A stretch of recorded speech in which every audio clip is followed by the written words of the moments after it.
오늘은 용서와 믿음이라는 제목으로 하나님의 말씀 전파하도록 하겠습니다. 오늘 본문의 말씀은 용서에 관한 주님의 교훈이십니다. 사실 이 말씀은 우리가 편하게 읽을 수는 있지만 사실 제 입장에서도 온전히 실천하는 것이 결코 쉽지 않은 그런 부분이 있는 말씀입니다. 오늘 본문의 사도들도 마찬가지였습니다. 예수님의 말씀이 너무나도 부담스럽기 때문에 그들은 주님께 말씀드리기를 우리에게 믿음을 더하소서 이렇게 얘기했던 겁니다. 여러분, 신앙은 하나님과 나와의 영적인 관계뿐만 아니라 하나님의 사람으로서 타인과의 관계성들까지 포함합니다.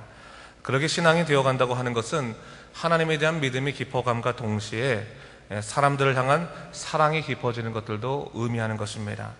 그런 면에서 오늘 우리가 본문을 좀 이해할 필요가 있는데요. 오늘 주님께서 제 아들에게 중요한 교훈을 하셨습니다. 남을 실족해 하지 말라, 이런 교훈을 하시고, 또 하나는 누군가 너에게 죄를 범하거든 경고하고 또 회개하거든 용서하라. 특히 용서에 있어서는 7번 계속 죄를 짓고 돌아와 용서를 구한다면 너는 용서해야 된다라고 이야기해 주시고 있습니다. 이 말씀은 사도들에게 이 순종이 참 어렵다라고 하는 그 버거운 명령처럼 여겨졌습니다. 사실 살아가면서 다른 사람들과의 관계 속에서 자유할 수 있는 사람들은 아무도 없습니다.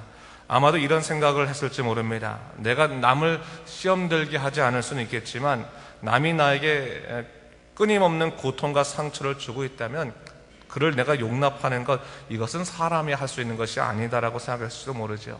그래서 제 아들이 주님 저희에게 믿음을 더하소서 이렇게 얘기했을지도 모릅니다. 사실 여러분, 남과 관계를 끊고 골방에 틀어앉아서 기도하는 것은 그리 어렵지 않습니다. 기도하면 할수록 마음이 고요해지고 평안해질 수도 있습니다. 하지만 끊임없이 나를 찾아와서 괴롭히는 사람을 용납하고 용서하는 것은 결코 쉬운 일이 아닙니다. 그것도 한번 잘못했다고 와서 회개하고 똑같은 잘못을 범하게 되면 우리 마음은 다치게 되죠. 주님은 이런 일을 어떻게 말한 거예요? 7번씩 이런 일이 일어나더라도 너는 그를 용서하라고 얘기하고 있습니다.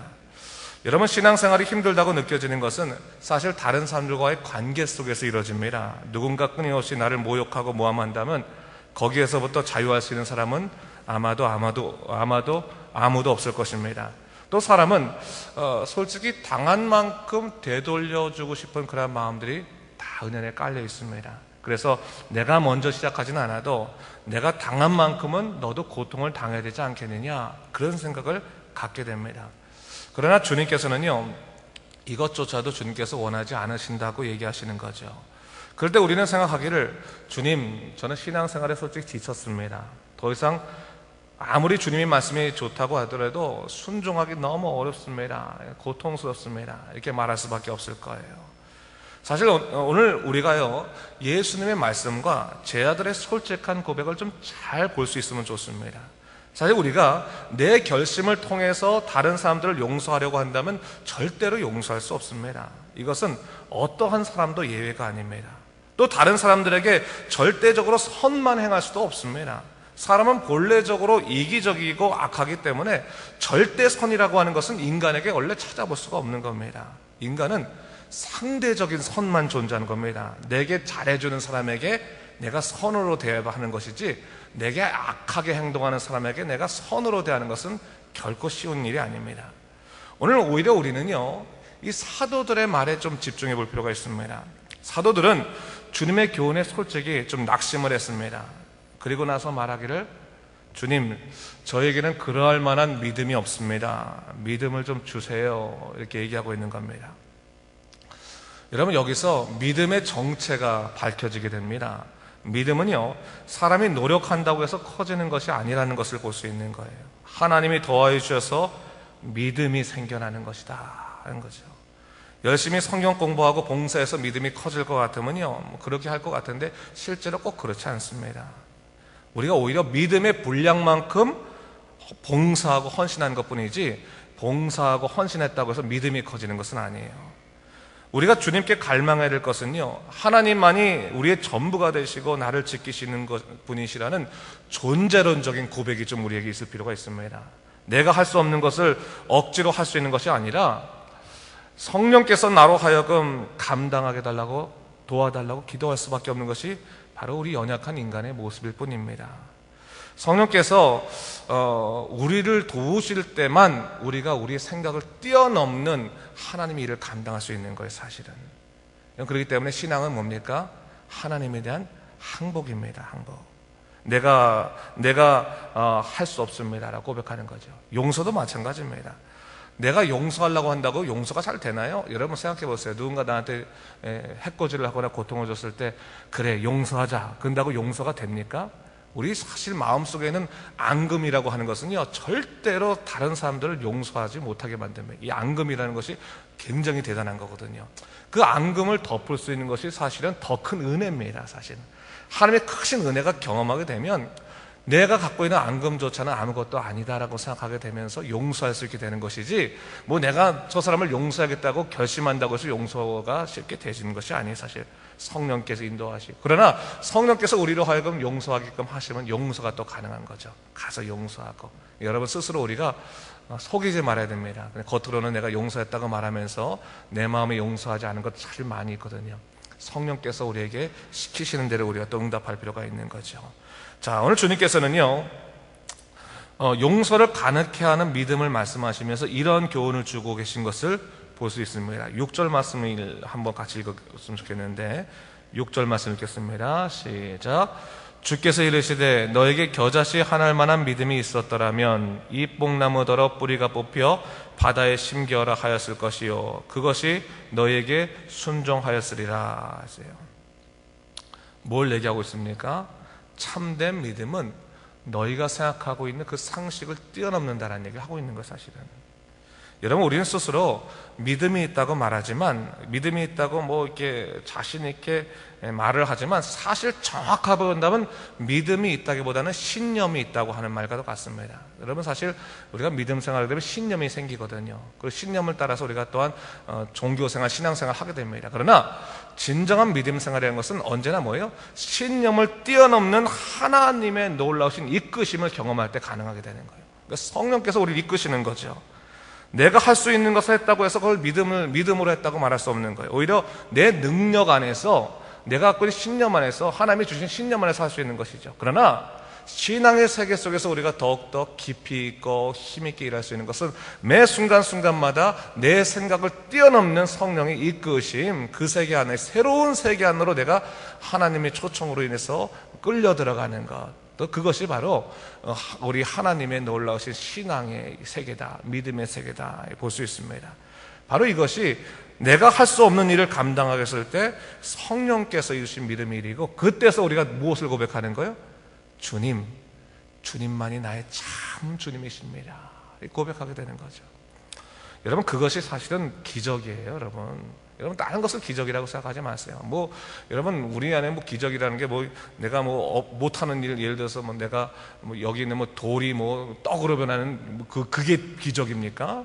예수님은 그런 거 아예 거부하셨잖아요. 사단이 공격했을 때.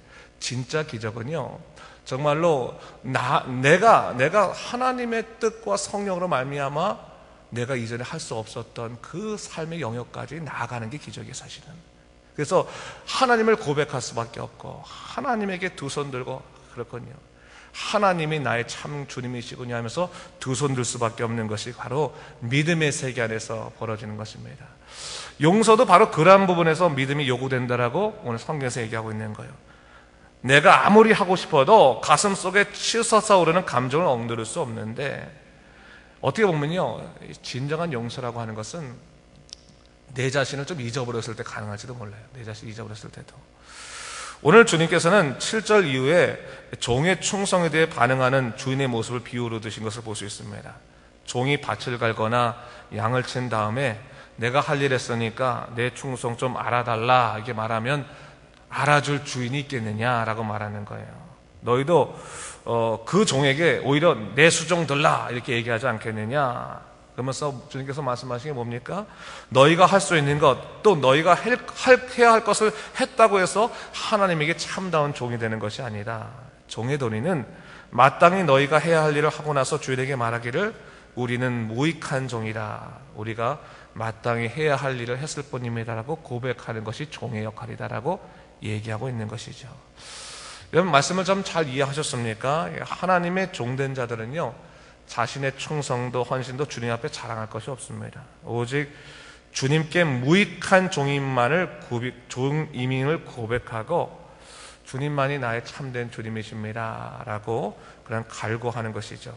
믿음이 바로 그런 것입니다. 그렇다면 어떤 사람에게 믿음을 주십니까? 바로 내 무익함을 고백하고 오직 주님만을 참 주님으로 갈구하는 그런 사람들에게 믿음을 주시고, 그 사람이 자기를 뛰어넘어 하나님의 참된 계획 속에서 일할 수 있게 되는 것입니다. 여러분, 오늘도 믿음을 달라고 기도하십시오. 하나님께서 여러분들에게 믿음을 허락하실 터인데, 그렇다고 해서 무엇인가 내가 할 수 있다고 자만하지도 마시고 내 부족함 주님께 드릴 뿐입니다. 여러분, 내가 무엇인가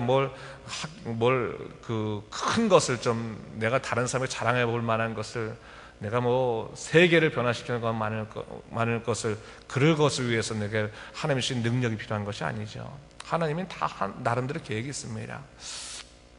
이건 흥미로운 얘기인데, 우리 선교사 사이에서는, 선교사들 사회에서는 이게 좀 재밌는 이야기, 흥미로운 이야기들이 많은데, 선교사들이 처음 파송되고 나면 세계를 품으려고 해요. 세계를 품으려고 합니다. 그렇게 파송되고, 예를 들어 칠레를 파송되면 칠레를 품겠습니다 라고 얘기를 해요. 칠레를 품겠습니다. 근데 몇 년 지나고 나면 칠레를 품기에는 자기가 너무 좁다는 걸 깨닫는 거예요. 내가 이렇게 좁고 무익하고 연약한 존재는 깨달아요. 그 다음부터는 뭐 해야 되는 거예요? 하나님의 계획 안에서 내가 칠레 품어주는 거지. 오히려 칠레가 나를 품어주고 하나님의 뜻 가운데서 내가 살아가게 되는 거, 그게 바뀌어요. 근데 여러분, 우리가 하나님이 함께 하실 때 우리 인생이 그 다음부터 하나님의 계획 가운데서 한 걸음 한 걸음 가게 되는 것이지, 내가 무엇인가를 계획하고 크게 포부를 가졌다고 해서 그것이 내게 마치 내 계획이 이루어지는 것처럼 이루어지는 것이 아닙니다. 여러분, 신념을 통해서 일하는 것이, 신념을 뛰어넘는 얘기. 제가 이번에 주일날 이 본문을 가지고 똑같이 설교를 좀 할 건데, 신념을 뛰어넘는 신앙이라는 것이 무엇인지를 같이 깊이 살펴보고자 합니다. 여러분, 오늘도 마찬가지입니다. 여러분, 하나님에게 이끌림 받는 삶을 사십시오. 오늘도 여러분이 하나님이 이끌어 주셔서 정말 여러분들이 전혀 예측치 못했던 놀라운 것들, 여러분, 어떻게 보면 우리 믿음의 사람들이 하루하루 보물찾기 하는 것처럼, 그렇죠? 정말 어저께는 몰랐는데 오늘 새롭게 알려주시는 그 하나님의 놀라우신 그런 것들을 발견하면서 기쁨으로 살아가고, 그럴 때 여러분 진짜 우리에게 두려움이 사라지는 거예요. 두려움이 사라지고 믿음으로 발걸음을 걸을 수 있게 되는 것입니다. 오늘도 여러분 하나님께 온전히 쓰임받는 사람이 될 수 있도록, 여러분 물론 우리 인생 속에서 길 가고 기도하는 것은 분명합니다. 그거 하지 말라는 게 아니에요. 여러분 열심히 기도하십시오. 그러나 하나님이 여러분들을 이끌어 가시도록 기도하십시오. 여러분들이 하나님을 설득해서 이끌어 가는 게 아니라 하나님이 여러분을 이끌어 가시고, 하나님이 여러분들에게 당신의 놀라운 뜻들을 보여주시면서 여러분들이 매 순간순간 감동받고 감격하고 감사드리면서 살아갈 수 있는 믿음의 사람이 되시기를 주님의 이름으로 축원합니다. 기도하겠습니다. 주님 감사합니다. 하나님께서 우리에게 귀한 주의 놀라우신 역사를 허락하셨습니다. 주님, 우리가 믿음 생활을 한다고 말하지만 실로 우리의 신념 속에 갇혀 있을 때가 얼마나 많이 있습니까? 하나님, 신념이 아니라 신앙입니다. 하나님께서 우리를 이끄시는 것입니다. 내가 무엇인가 할 수 있다고 생각하고 가는 것이 아니라 하나님께서 나를 이끄셨기 때문에 내가 따라가는 것입니다. 주 하나님 아버지, 오늘도 하나님께서 이끄시는 그 귀한 세계를 바라보게 도와주시고, 나를 주장하는 것이 아니라 하나님을 높이며 살아갈 수 있는 믿음의 삶을 살 수 있도록 인도하여 주시옵소서. 감사드리며 예수님 이름으로 기도드립니다. 아멘.